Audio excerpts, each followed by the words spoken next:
ஆண்டவர் உங்களை ஆசிர்வதிப்பாராக. உபாகம் எழுதின புஸ்தகம் 28ஆம் அதிகாரம் 6வது வசனம். நீ வருகையிலும் ஆசிர்வதிக்கப்பட்டிருப்பாய், நீ போகையிலும் ஆசிர்வதிக்கப்பட்டிருப்பாய். ஆமே, என கருமையானவர்களே, நீங்களும் நானும் தேவனின் பிள்ளைகள். அவருடைய கரத்தில் இருக்கிறோம். நம்மை ஆசிர்வதிக்க வேண்டும் என்பதே அவருடைய சித்தமும் பிரியவுமாய் இருக்கிறது.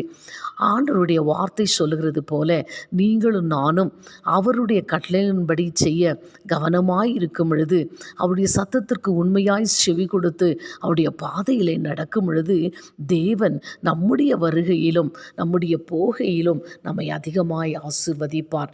கர்த்தருக்கு பயந்த சிறியோரையும் பெரியோரையும் தேவன் ஆசிர்வதிப்பார் என்று வேதம் சொல்லியிருக்கிறது.